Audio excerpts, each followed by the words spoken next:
Welcome back to a new video. Today we're going to be touching on to why your podcast call to action isn't actually working and how you can fix it. My name is Zach Menard. I'm the founder of WeFuture PR. We are a leading podcasting booking agency and have built relationships with over 700 podcast hosts, and we leverage those to get clients booked on podcasts and help them build real authority. So a couple things that we're going to be covering into this video is how to give clear next steps. If you have a call to action, you make it too complicated, you're just going to add friction. No one's going to go to your website, your resource, or anything like that, and you're going to be wasting a podcast appearance. We're going to be talking about a few mistakes that you can do if you have a landing page with too many resources, and how to craft a very simple, non-salesy call to action. And then lastly, a very simple framework for listeners to understand the problem, the solution, to fix their problem. So the issue is a lot of guests are going to assume that listeners know what they need to be doing next. Or they're going to be afraid of sounding salesy, or even worse, they're going to make their call to action even more salesy, which is going to be a major turn off for any listener. This typically will happen because of a lack of preparation for the interview. If you're really sounding like really aggressive when you're on the actual recording itself, maybe confusion about which one is the right one for a certain audience, not being assertive enough, not repeating the call to action enough time. You don't want to say too many times, but you want to repeat it a couple times to mention that, to make sure that people actually remember what you said. And then if you have a very poor delivery timing, that obviously doesn't help too much. So a big mistake that a lot of people are going to be doing with their landing page or their call to action is they're going to be sending listeners to just their website. They're going to say yourwebsite.com, head over there, we have some cool stuff, book a call.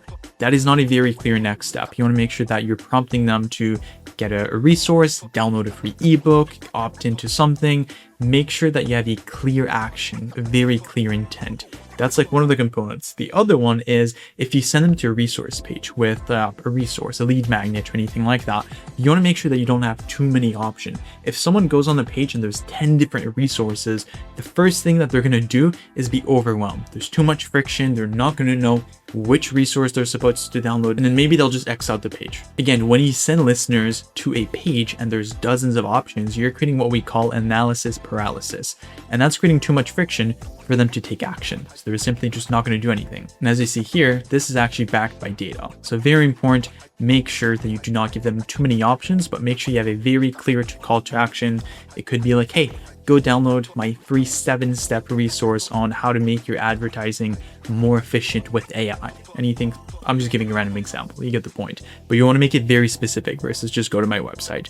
That's not a clear call to action. And again, your offer or call to action could also be invisible or too complicated. So if you mention at the end very quickly without any enthusiasm, listeners are not really going to notice it. Like they're just going to skip, they're going to X out the podcast. You want to make sure that you say it with enthusiasm, you repeat it more than once, they understand exactly what to do, how to get that resource, how to take that next steps. And don't make it too complicated.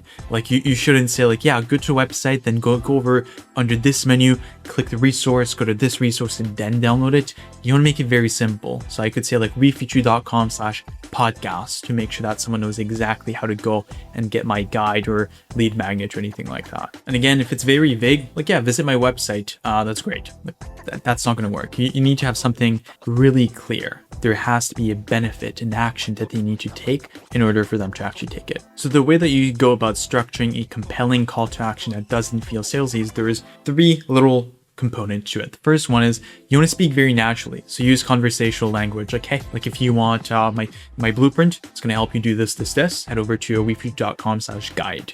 Like make it very simple, natural, be specific as well. Let's try to like name it. If you have a framework for it, as I mentioned, like the 7-step to advertising with AI, that's more specific, that's more memorable. People are actually going to remember that, and they might try to find that resource even if they didn't go directly to that link that you mentioned. And again, this is pretty self-explanatory, but make it easy. So don't try to have wefuture.com/guide/podcast/guide number 2 in like a very weird URL. No one's going to go to that. Make it extremely simple. Again, us human want things fast. We want it really easily. We don't want to have to take 50 different loops and turns to be able to get the thing that you promised us for free. So make it very easy for them. One clear to action, no confusion. So if we want to fix your call to action problem, there's really 3 main components. We want to make sure that we're doing it at the right timing. We want to make sure it's short and direct and that actually solves a problem. So for the right timing, you want to deliver it at a moment that feels very natural. That's typically going to be near the end when the podcast host asks you like, hey, if anyone wants to reach out with you, they want to work with you, where do they go? This is where you want to add in your call to action. You want to mention it. I wouldn't try to like add it directly when you start the podcast or anything. It's like, oh yeah, if you guys want to work with us, like head over to this website. That's a turn off. The listener doesn't know you enough. They haven't listened to you yet. They don't see that you can provide value. That's why the call to action is at the end. Very important. And if you do say a call to action in maybe like the middle of the podcast, make sure that it is correlated to the context of the conversation. So for example, if the host ask you, or like they mention a book that you've written, say like, hey, in your book you talked about this, then you can go like, yeah, we discussed this is like what you should do. And then yeah, like if you want to like check out the book, you can head over to wefeature.com/book. You can download the guide there. It's a free ebook. Definitely check it out. So that's a very small call to action because it's directly within the context of the conversation, but don't try to like integrate it or add it directly without having any context or it fitting into the conversation in the first place. Very important as well. Again, short and direct. Don't try to make it overcomplicated. You want to make it very simple, one step, maybe two at the most, but you want to have a very like simple URL where someone can go directly, get the guide, put their email, phone number, whichever it is. You want to make sure that listeners know that they can quickly go and get you the lead magnet, the resource, or do the action that you prompt them to do. So the benefit is listeners will be able to quickly understand what to do. It's going to reduce the friction and it's going to increase the conversion and the action that they take. So try to go for like 1 or 2 sentences, like very short. Don't make them overly complicated and you'll be in good shape. And lastly, make sure that you tie your call to action to a problem that's being solved. And we're going to be touching on some examples in a couple minutes here as far as what kind of call to action you should be using and how it should be structured, but make sure that it solves a problem. Very important. So the secret is you want to make sure that your call to action can turn into something listeners can actually act on. So that's like the secret. Make sure it doesn't sound like a sales pitch. It should feel like a natural extension of the value that you're already providing on the podcast. It should be genuinely helpful. Listeners are going to be far more likely to engage and take action if that's the case. And you want to make sure to bring it up when it's most relevant. Make sure to reinforce that towards the end of the episode, especially during your closing when the podcast host asks like, hey, if anyone wants to reach out to you, don't add it in the beginning. That's a big no-go. Don't do that. A very good tip I have as well, make sure that you repeat the call to action. Try to do it twice. And what I mean by that is if you go to repeat, you mention your website, like, yeah, if you want to check us out, head over to wefeature.com and book a call. That's not a very clear call to action. Like we're going to talk about in a couple of seconds how to make a good call to action, but you want to repeat it twice. So you want to go like, yeah, if you want to check out our website, reach out to us, head over to wefeature.com. We have a couple of resources, guides there that will be really helpful to you. Again, it's wefeatureyou.com. You want to repeat it. It's like those ads on like the radio where they say like, yeah, if you want a free ground pool, not free obviously, but if you want a ground pool, call this number, and then they repeat it twice to make sure people heard it. We want to do the same thing with your website so people are able to like remember it and they don't have to go play again, go back in the episode to try to like figure out exactly what that website URL or landing page was. So it's a little neat trick that I definitely would make sure to implement when you go on podcasts. And for the framework that I mentioned, from problem solution to one clear next steps, the way you want to think about it is the problem is if you're dealing with this specific pain points, I created a resource that solved exactly that in X time. And then the last one is your actual action, call to action. Visit wefeature.com/guide and then download the guide. There's gonna be a little button, input your email, it's free, and then it's gonna help you solve that exact problem. So you wanna be, again, pain point solving. You wanna provide value to someone. You don't wanna say, oh, just book a call, maybe we can help out. You wanna be very value driven. It's very important here. So I mentioned I would show you a good and bad example of a call to action. We're gonna start with the before and then we'll go to the after. But before, you would have something like, hey, thank you for the conversation. Yeah, you can find me on LinkedIn or just go to our website.com if you want to learn more.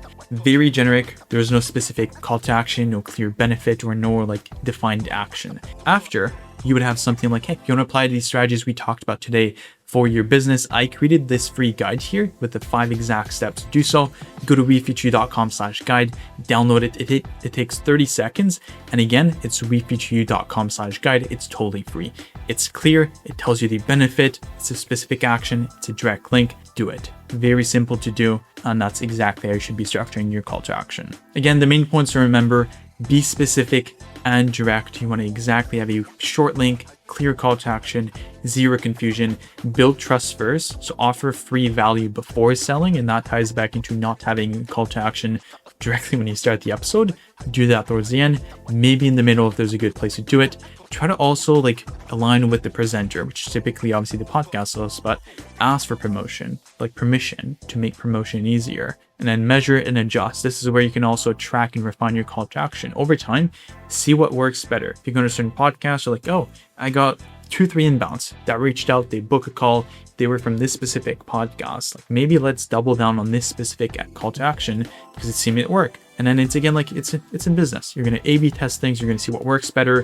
You're going to test it more. You're going to test different angles until you find a golden angle, and then you use it, or it just keeps on working here. If you're ready to turn your appearances into conversion by applying this framework that we've covered, you can triple or quadruple the conversions that you're getting with each appearance. So the difference between an average guest and a guest who actually drive results is in these details. Again, thank you so much for tuning in today's video. If you've enjoyed this video, make sure to subscribe, like, comment, do all that fun stuff. And if you want someone to handle this entire process for you, book you on podcasts, repurpose your content, and help you build real authority, head over to weeklytree.com. There's going to be a button just in the middle to book a call, and we'll talk to you soon.